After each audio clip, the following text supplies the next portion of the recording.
guys, Claire here, and in today's video, we're going to talk about all things Harry and Meghan.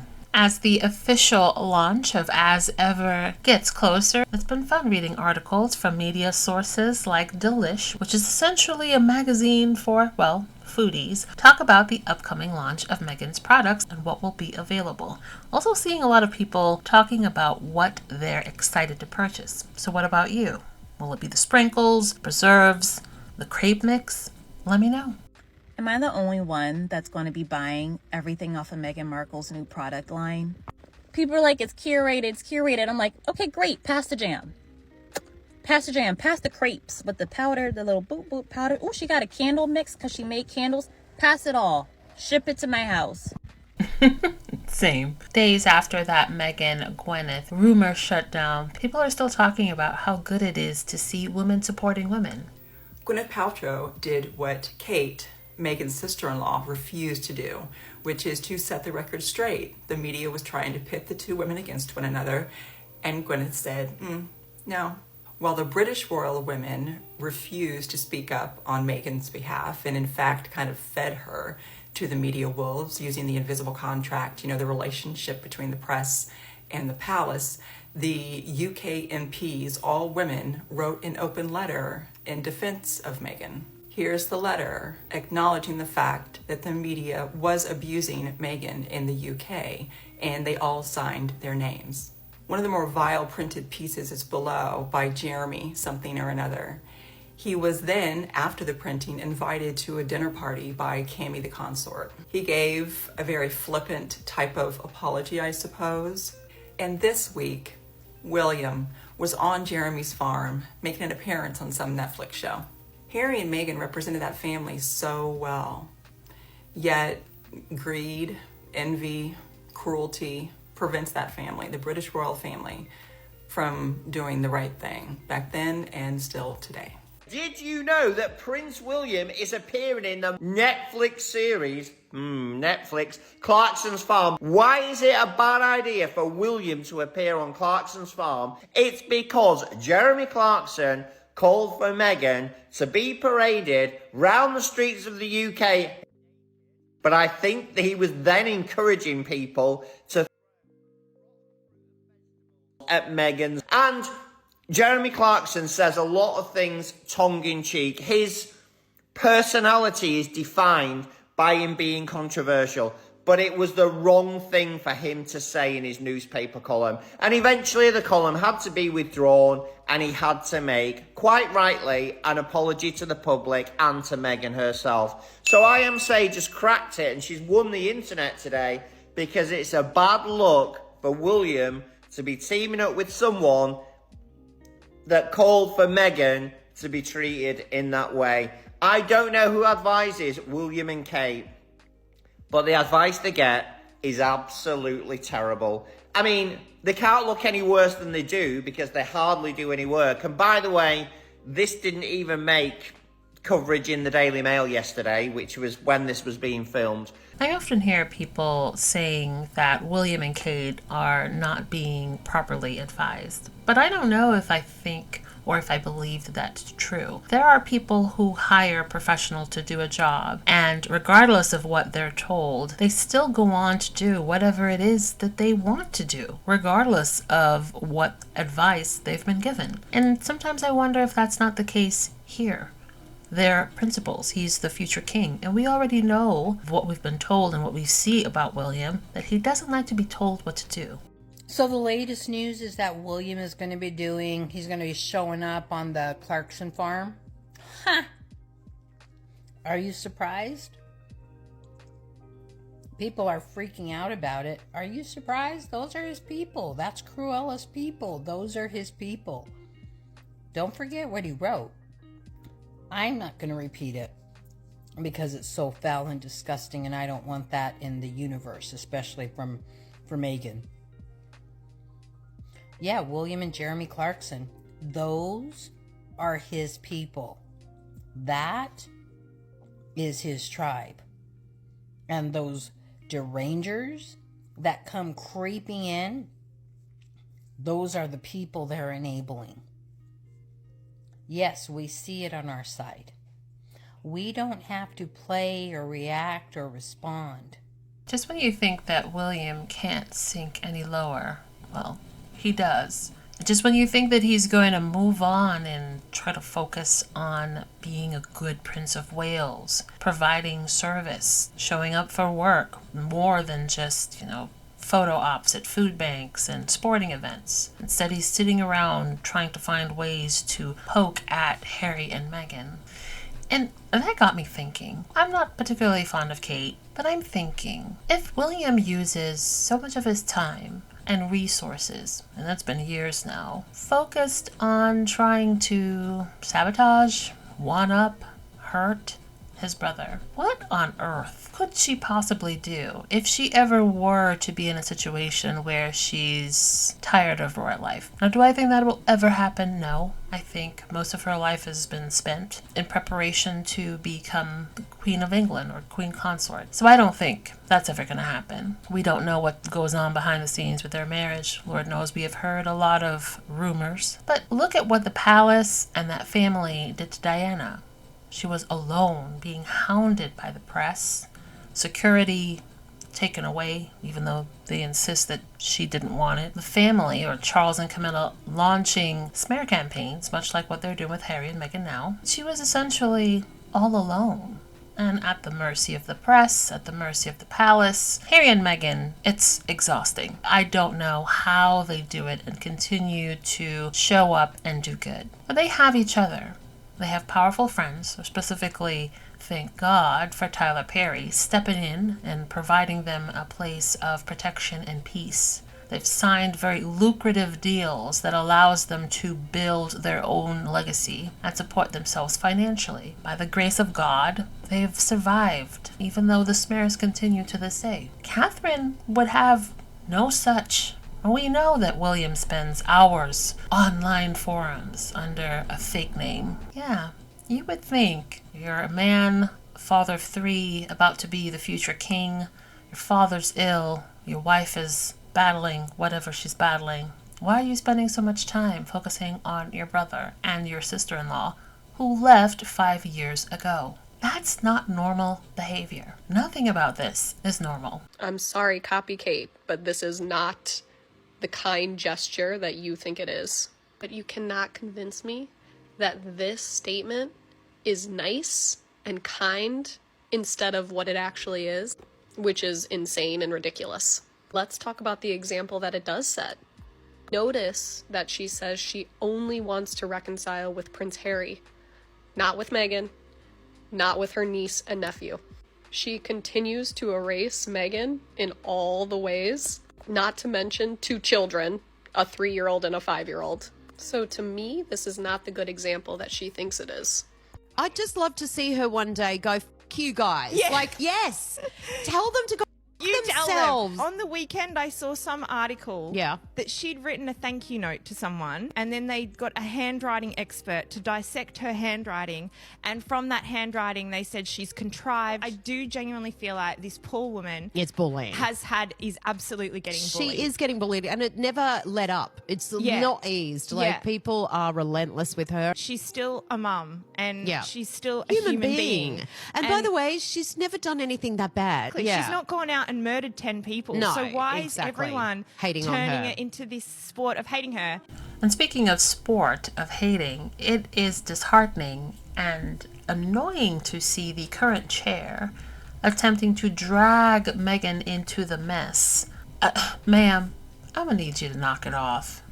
Seriously. Now, truthfully, I had no intention of delving too deep into the story on this channel. But with each passing interview, it's hard to ignore it, and my timeline is just peppered with nothing but this story. Initially, we find out that everyone on the board resigns, and both of the founding princes also followed suit. Then we see the initial statement from Sophie, and it seems to parrot a lot of tabloid narratives, and that was a red flag for me right off the bat. And the fact that she has and continues to give several interviews to nothing but British press while parroting even more problematic tabloid narratives, major red flags. Now, I have seen a lot of the stories, and there's this particular one from the Telegraph that a lot of people have been talking about. It goes into detail about Harry and the need for Sentebale and the work that it does, the massive amount of money that it's been able to fundraise, and how it goes back into the community for the past, 2 decades. It also delves into certain things that Sophie is accused of doing: mismanagement of funds, not seeking counsel of the trustees, not wanting to step down when she is asked to. A lot of really problematic things. The loss of one of their long-standing sponsors. Now, in her interviews, she does nothing to present any sort of facts or to just counteract any of the claims made by the former board of trustees. And instead, she's chosen to say that the loss of that particular sponsor is because of a branding issue with Prince Harry due to all the press after he chose to step down as a senior working royal. What she fails to address is that same sponsor has no problem with working with Prince Harry because it continues to work with Prince Harry for the Invictus Games. They just severed their ties with Sentebale under her watch. Also, a lot of the articles have been talking about the millions of dollars that Prince Harry has raised for the charity over the years. I believe the amount was upwards of like $12 million. And I believe that is just in relation to the polo matches that we have consistently seen. Also, there is a conversation attempting to address the loss of money in the Sentebale coffers. Sophie claims that she is expecting an infusion of money from an undisclosed donor to sort of make up for the loss of sponsorship. Expectation, but no actual cash. So you see what I'm saying? Just listening and reading and trying to take out all of the extra nuances coming from the British press, because you know how they like to twist everything. There's a lot of inconsistencies with the things that she says, and she has not so far provided concrete evidence to show that the claims made by the former board members is inaccurate. Also, in her initial statement, she made claims about the UK Charity Commission, and according to CNN, she claimed that she had reported the trustees to the UK Charities Commission and that the UK court had issued an injunction to stop her dismissal. CNN has not seen a copy of the alleged injunction from the UK High Court, and a source familiar with the matter told CNN that no such order had ever been issued. So, a lot of commentary, not enough evidence to back up her claims. Now, she also says that she wanted to decolonize the charity, but then there are people who are pointing out you're so-called decolonizing, but you have an MBE, and the people, or one of the people that you have chosen to implement in the board of trustees is connected to Prince William. So that just doesn't make any sense. And that person in question is right beside her in that Sky News interview. It is a mess, and it's so unfortunate because this charity, like I said before, it's been going on successfully for almost 2 decades. It's raised millions of dollars and has done so much good work. And now they're not playing polo. They're not raising funds. God knows what's really going on within the institution. Like, how much good work can you possibly do when you're battling the people who created the charity? How do you get to a point where you are asked to resign from a job and you just decide, nope, not gonna go? How does that work? Also, the formula for Sentebale is pretty simple. They're very clear in the mission of the charity. They raise funds primarily by playing polo. Harry brings in the eyes, they play the polo with Nacho, they raise the funds are then taken and dispersed in a way that is helpful to accomplishing the goals and mission of the charity. That's it.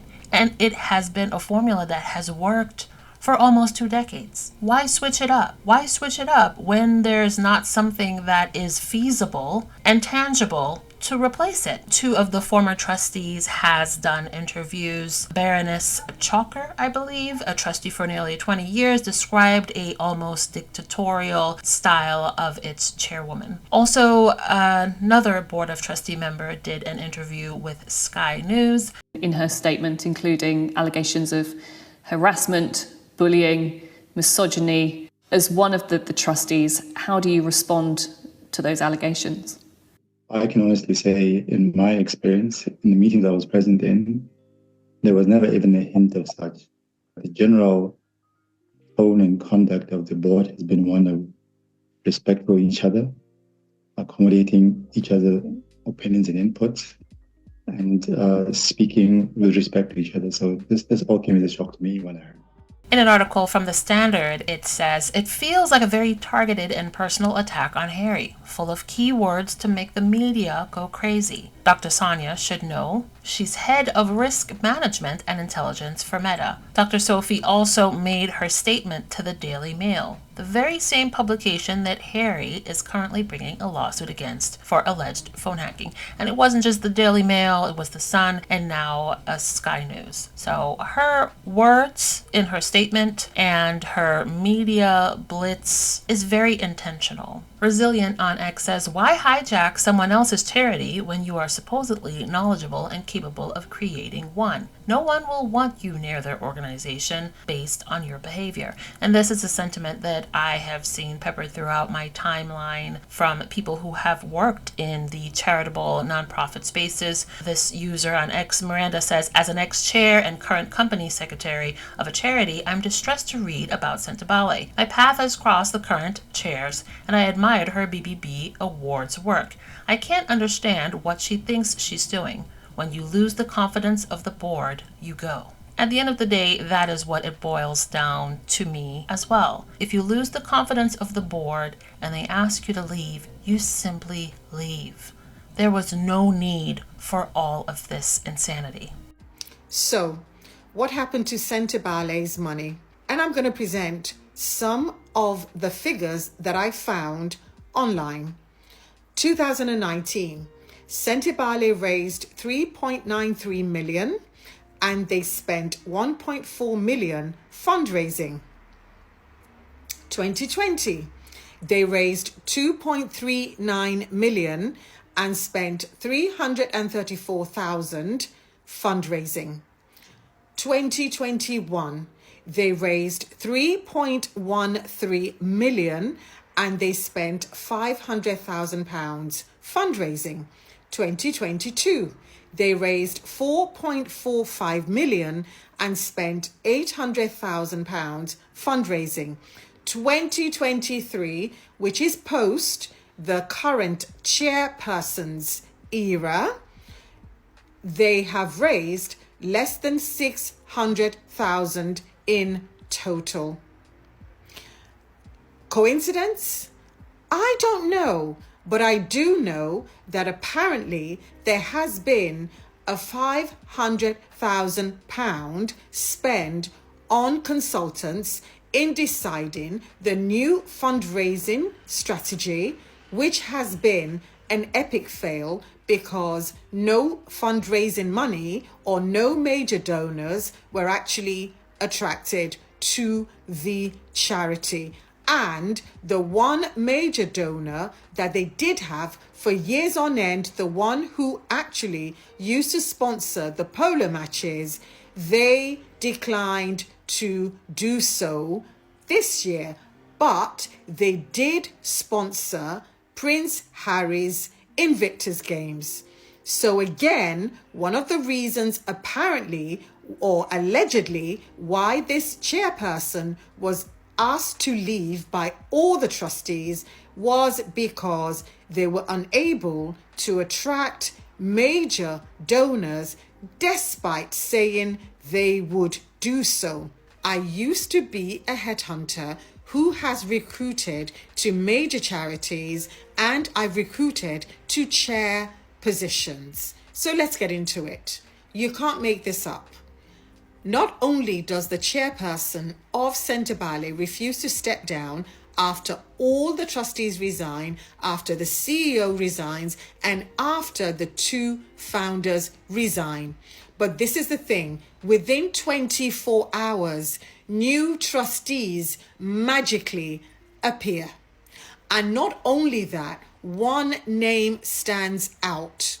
Ian Rawlinson, a known ally of Prince William. So wasn't Sentebale founded by Prince Harry to support vulnerable children? How did it suddenly get infiltrated by the other brothers' inner circle? We have a charity in financial ruin under a particular chairperson. We have all the original leadership gone. We have a major donor lost after 10 years of working with this charity, and suddenly the other brother's guy suddenly appears in charge. Is it a coincidence or is it a calculated takeover? All I know is something very shady is going on, and I'm going to continue watching the numbers. Shady indeed. And for a timeline cleanse, there's this really fun article talking about 8 takeaways for teen girls from Netflix's With Love, Meghan. It goes on to say, Meghan, Duchess of Sussex, dares to walk around with her head held high, and I love that my daughter gets to witness this. In a society that often celebrates rebellion, victimhood, and division, cultivating daughters who desire to be young women who embrace being gracious, thoughtful, empathetic, and genuine can be a task. As a mother of a teenage daughter, I constantly survey the digital landscape optimistically with the hope of finding visual representation and messaging that aligns with my family's core values. Isn't it funny how we all yell we are girls, except when it comes to Meghan Markle, Meghan's success? And it's always a particular type of woman doing the hating.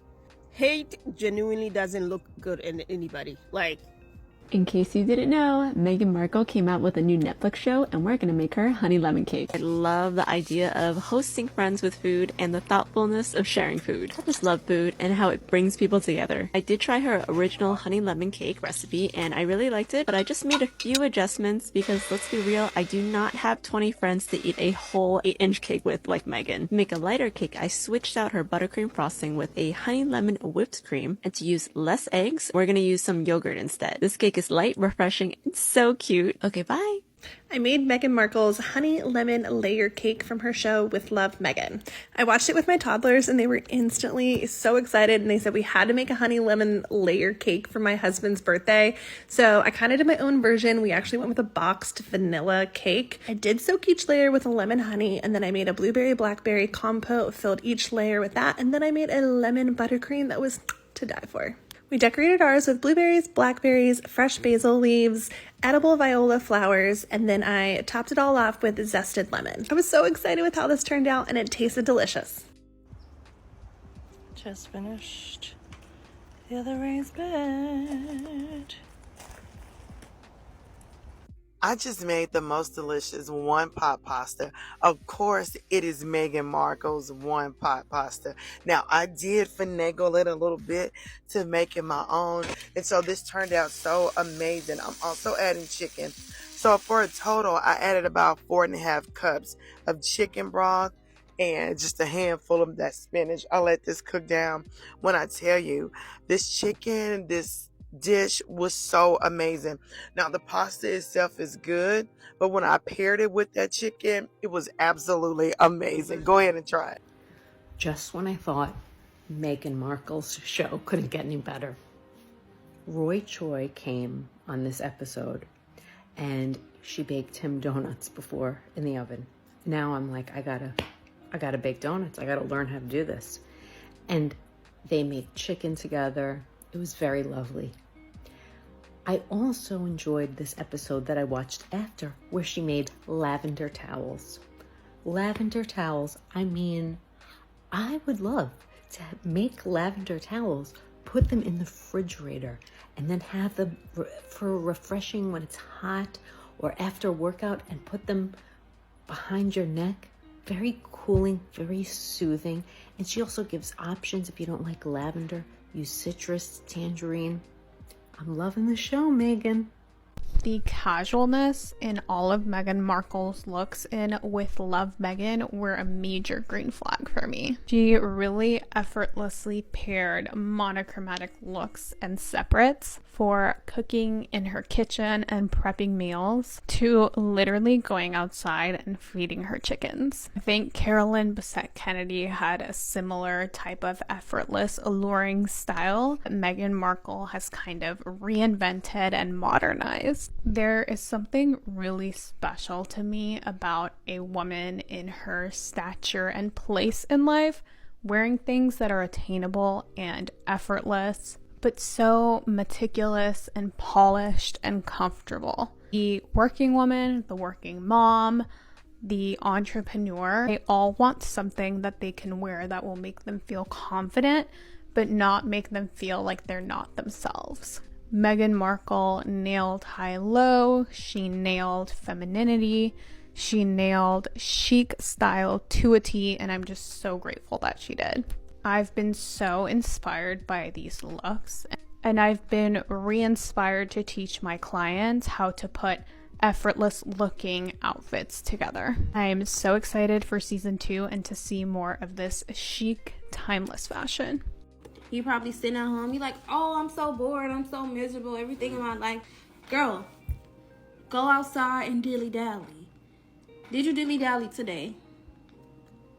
Oh, okay. So get up and go outside. Just when you thought Loose Women was bad enough, Vanessa Feltz has been given her own TV show at the same time as Loose Women. So potentially in the UK, we'll have 2 TV shows talking about Meghan Markle at the same time. And not in a nice way. And I'm no interior designer, I'm definitely not a TV set designer, but does it not look like Barbie just threw up all over that set? And while we're talking about Vanessa, I'll just remind people, Vanessa wasn't always against Meghan, but these journalists like to pick and choose when it suits them, whether they support her or they're against her. Here she said, Meghan is setting the bar too high. Vanessa Feltz claims the royals' hectic schedule would be impossible torture for the average pregnant woman. And that's Meghan's fault. And here she said, she can appear to adore everyone. Vanessa Feltz makes jibe at Meghan's feud with Kate. But is this the same Vanessa who took down Angela Levin in a great TV interview? Is this the same Vanessa? Of course it is, because what does Meghan bring? Views. Look at the views on her parody of Meghan Markle's show, With Love, Vanessa. Because let's be fair, whether it's Loose Women or Vanessa Feltz's new show, they're appealing to the same audience. In more positive news, I've heard from the tabloids, whether it's true or not, that she has disastrous ratings. And on the first episode, she was reading out reader reviews, where one man said he wanted to scoop his eyes out from the program. So I'll leave you with that. Bye. Get out! Get out. Get the hell out of my house. In Jesus' name, I pray. I rebuke it in the name of the Lord.